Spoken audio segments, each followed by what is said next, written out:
Welcome to AUSA's Army Matters podcast. This is Thought Leaders with Joe Craig. My guests today are James McLeroy and Gregory Sanders, authors of Bait, The Battle of Kham Duc. Both authors are former Army officers and Vietnam War veterans. James McLeroy lived at Kham Duc and led an elite group of U.S. and indigenous Special Forces troops in the battle. Gregory Sanders witnessed a detailed analysis of the battle at the Americal Division headquarters prior to a joint U.S. and South Vietnamese Army operation at and around Kham Duc in 1970. Jim and Greg, welcome to the podcast. Glad to be with you. Thank you. So, in the book, you call Kham Duc the least known and most misunderstood battle of the Vietnam War. So, for our listeners, can you give us a quick overview of what happened and how it's been misunderstood? Kham Duc was a U.S. Army Special Forces camp near the Laotian border of Quang Tinh province in I Corps, South Vietnam. And North was a temporary South Special Forces patrol base 5 miles south of Kham Duc. From May 10th to 12th, 1968, they were both attacked by two full regiments of the 2nd Division of the North Vietnamese Army. That would be 3,000 to 4,000 troops. And a hastily improvised air counterattack involving about 350 sorties of almost 150 combat aircraft in 3 days of ideal weather for visual flight totally ravaged the attackers. The more they massed to attack in clear daylight, the more they were annihilated by all that concentrated air firepower. The air counterattack continued for 2 days after the ground attack, and during those 5 days, B-52 strategic bombers dropped more than 19,000 bombs around Kham Duc. Yeah, let me just add that a principal reason that it's a little-known battle is because it culminated the day before the Paris peace talks convened in Paris, and so the news of the battle was swamped by the opening of the peace talks, and it got scant attention, the news media. I think there was one paragraph on it in Time magazine and another paragraph in Newsweek, for example. Had it occurred outside of the context of the opening of the Paris peace talks, there might have been more attention paid to it by the news media. Right. Now, you mentioned the Paris peace talks, and that obviously figured into the North Vietnamese strategy for it. So can you talk a little bit about why they decided to attack Kham Duc and Ngoc Tavoc, and what were they trying to accomplish? Well, at that time, there was nationwide attacks on 118 other targets in the second wave of the North Vietnamese Army's general offensive of 1968. It's called the Mini-Tet. And so the whole country was under attack again. And that's another reason why very little attention was paid to Kham Duc. Mm-hmm. But most journalists didn't even know, that the camp existed, much less what was going on there, so that it was easily overlooked. Yeah, and just to add to that, I think as a military objective, the Special Forces camp was not particularly enticing for the North Vietnamese. Jim and I both think that it was more of a means to gain momentum at the peace talks by showing the world that the North Vietnamese could overpower elite American troops, the Special Forces. In fact, they had a film crew that accompanied the two North Vietnamese regiments to film what they hoped would be a victory, with film footage showing either corpses of Special Forces soldiers or prisoners of war. But it didn't pan out that way. No. Now, in the introduction, I mentioned that you both have a personal connection to the battle. I was wondering if you could tell us a little bit more about that. Well, I lived at Kham Duc. I was stationed there, and I was there before the battle, during the battle, and then 30 years later, I returned to Kham Duc with a Joint Services Military Casualty Recovery Team. There were more missing in action cases from that battle than from any other battle in the 7 years of U.S. ground combat in Vietnam. and it was the most extensive project that the casualty resolution team ever had.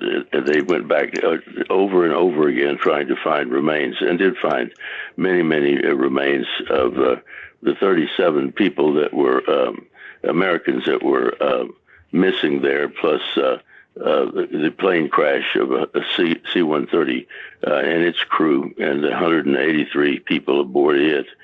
So it was a big project, and General Shelton, who was the chairman of the Joint Chiefs of Staff at that time, was my Special Forces A-Team commander in 1967 at Ha Tan in Quang Ngai province.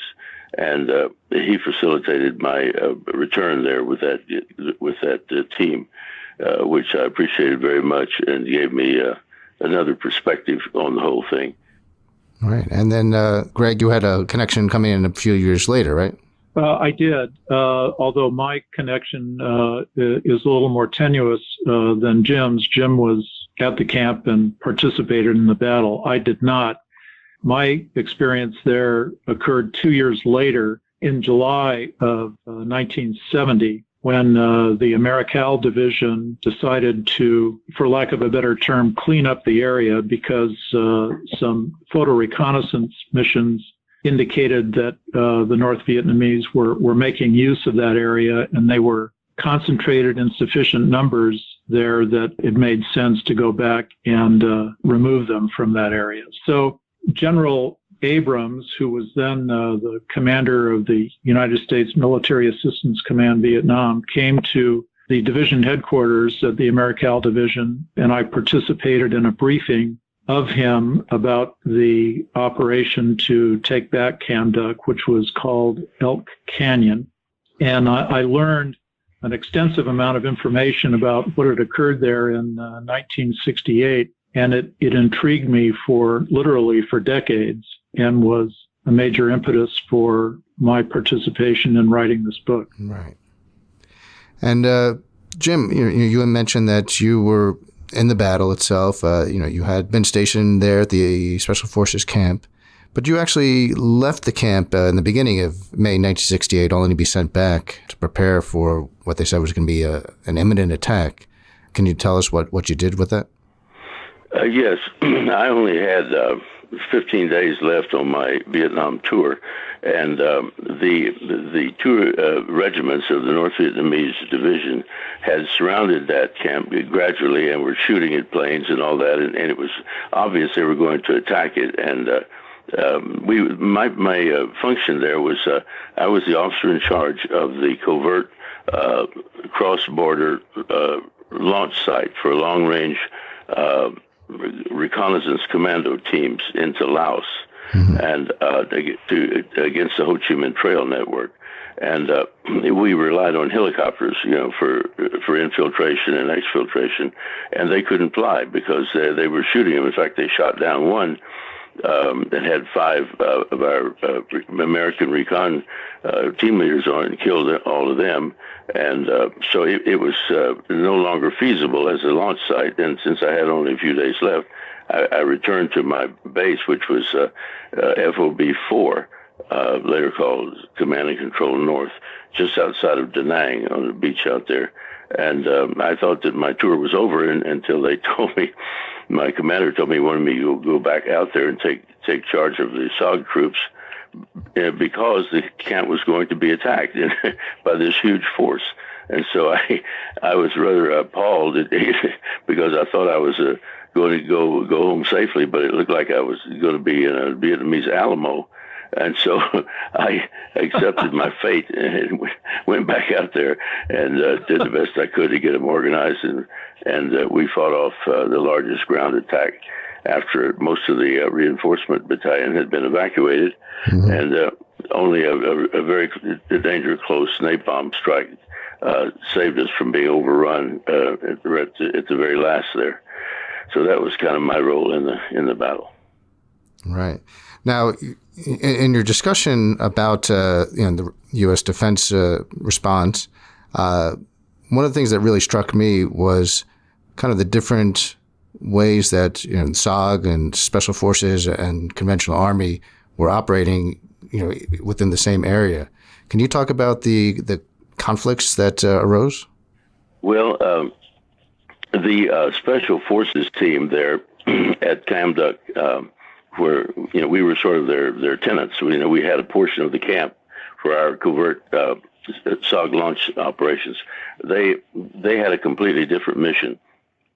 They were advisors to the Vietnamese Special Forces team, who were the nominal commanders of the camp, and it's a small battalion of civilian irregular defense troops, and so they had very little participation in the battle or anything else. They were really not effective troops at all, and so we didn't interact or overlap or anything. They were not involved in cross-border operations. They were strictly in local patrols, and not very many of those. And so there was no conflict. We were quite compatible with them. They were just like us in the sense that they had a different mission, but otherwise it was all the same family, so to speak. But our jobs were completely different. Yeah, and let me add to that. I think that certainly at the division level, and perhaps to some extent at the corps level, the border camp, the Special Forces camps along the Laotian and Cambodian borders were considered to be somewhat of a nuisance. The missions of the Special Forces and the Conventional Forces were not really integrated, and I think the Conventional Force commanders had little appreciation for what the Special Forces troops were doing. The command and control of all of the forces within each of the corps was less than desirable. It was not really fully integrated, in our view. Right. I mean, I was struck, kind of a physical manifestation of those command and control issues you talk about, with the SOG camp being physically separated from the rest of the camp, and with permission to access being denied to some of the forces there to defend the larger Kham Duc area. There was probably no higher classified operation than SOG. So having them segregated and keeping their mission top secret was imperative. Is that not correct, Jim? Yeah, absolutely. Very few people even knew that SOG existed, much less what it did. And the name itself was classified. And so it was referred to, when it had to be referred to, as command and control. That's all. Mm-hmm. So the regular troops, most of the Special Forces troops knew, through the grapevine, just through, conversations, et cetera, what SOG was generally about. But most of the regular troops had no idea that SOG even existed. So that's why it was so isolated. All right. So you are talking in the book about defending the camp there. But after a while, Westmoreland makes the decision to evacuate instead of sending in reinforcements like he did at Khe Sanh. So can you talk about, what was behind that decision and how was it executed? Yes. The camp really was not worth defending. It was an anachronism. It had been established there years before for a different reason, and that events had overtaken it. It was originally there to report on the infiltration of small groups of North Vietnamese disguised as Viet Cong and so forth. But by 1968, the North Vietnamese Army was overtly invading in uniformed conventional units. And so the border camps were really, they had outlived their purpose, except as launch sites for cross-border operations. And that's what Khe Sanh was doing until it was abandoned. But Westmoreland never intended to defend Kham Duc, and he I know that because he told Colonel Singlaub, who was then the commander of SOG, that it was not worth defending. It was particularly when 118 other places in South Vietnam were under attack at the same time. The logistics, and it would have taken a very large unit of American troops to defend it against 2 regiments of North Vietnamese regulars. So it was never intended. And he made the decision before the main attack that he was going to evacuate it the next day. But that next day was May 12th, which was the major attack. So if it had not been for the Air Force and the Army and Marine helicopters, it would have been overrun, and everybody there would have been killed or captured. And the only reason it was not is because we had an extraordinary 3-day window of clear weather for visual flight, which made close air support possible. Very unusual at that time of year, right? Very much so. It was a transitional month for the southwest monsoon. And usually at that time, it was heavily overcast, sometimes for weeks at a time. And so the North Vietnamese were gambling that would be the case. But the thing is that they were up against a deadline, and that is the Paris peace talks were going to begin on May 13th. And they felt they had to get that attack in just before that. So they couldn't afford to wait for the monsoon weather to close in. They had to attack then, or not at all. And it was just a terrible slaughter from their point of view. We estimate conservatively that they must have lost at least 1,500 to 2,000 of their troops through air attacks alone. Yeah, it's amazing what was brought to bear upon them. I mean, the different types of aircraft and the number of different munitions used against them. It was quite striking in the book. And Joe, your question gets to the heart of another issue, which is how the war was fought and why it was fought the way it was fought. As Jim pointed out, the Special Forces camp had little strategic value. For example, after the siege of Khe Sanh ended, General Abrams made the decision to abandon Khe Sanh, and there was a hue and cry about the price that had been paid to keep it out of enemy hands after the siege was broken. To turn around and abandon it seemed like a huge mistake. Well, the fact of the matter is, Kham Duc, like Khe Sanh, could be taken back anytime the U.S. military deemed it advantageous. It was more about an opportunity to kill or take out of the fight as many conventional North Vietnamese troops as possible by executing an air ambush. That's essentially what happened at Khe Sanh and certainly happened at Kham Duc, as Jim has pointed out. That's right. And also to keep in mind is that General Westmoreland's whole strategy was attrition. And it was, in effect, a strategy of tactics. And so the purpose of Khe Sanh was attrition, mass attrition of North Vietnamese Army troops. It's estimated that they lost between 10,000 and 15,000 of their best troops at Khe Sanh through air attacks and combined with long-range artillery. But the same is true at Kham Duc. That was the only reason for not reinforcing it and not evacuating it before the attack, is that he actually welcomed the attack because that was what he was primarily trying to do, is cause as much attrition in the enemy forces as possible. But of course, it was a gamble on the weather, and so he was basically gambling our lives that he would have a lucky weather window and he could use all that air power, and that's how it turned out, fortunately for us. To underscore the point, it wasn't but about a half an hour after the last troops were evacuated from Kham Duc that a severe thunderstorm closed in and made tactical aircraft flight impossible. Right. Wow. Yeah, so I mean, you referenced earlier the dramatic difference between the casualties on the North Vietnamese side versus U.S. and the Allied side.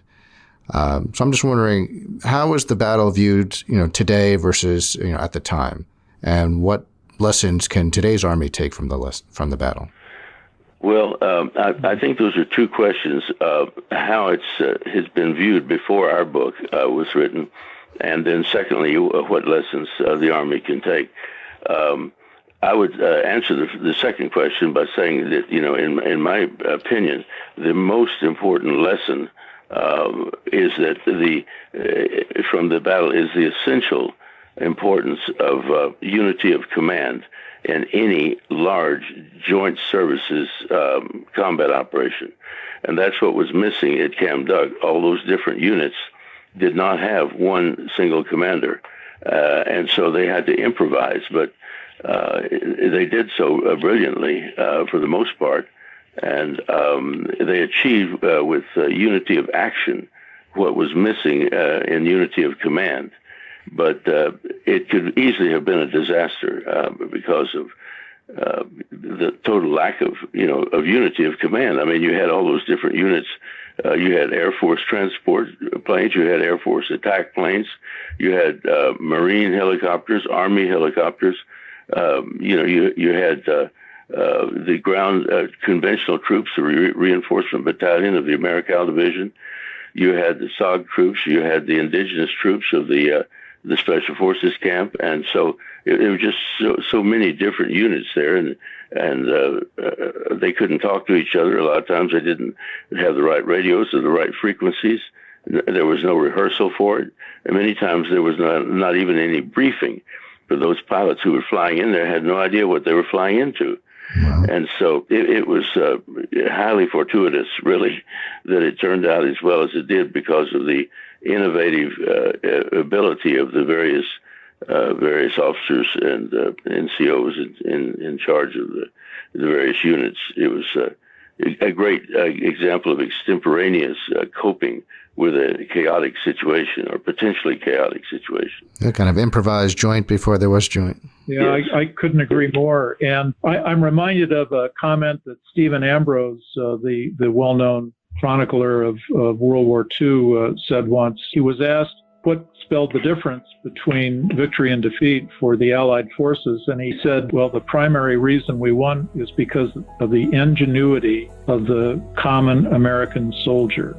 An important point to always remember. So, I want to thank you both for being our guests. Again, James McLeroy and Gregory Sanders have the new book, Bait, The Battle of Kham Duc. So thanks to you both for being our guests today. Thank you. Thank you for having us. And to all our listeners, thanks for joining. Be sure to subscribe to the Army Matters podcast on iTunes and everywhere else that podcasts are found. Visit AUSA.org for more information. Keep it locked here for all Army Matters and for next week's episode with Soldier Today. Have a great Army Day.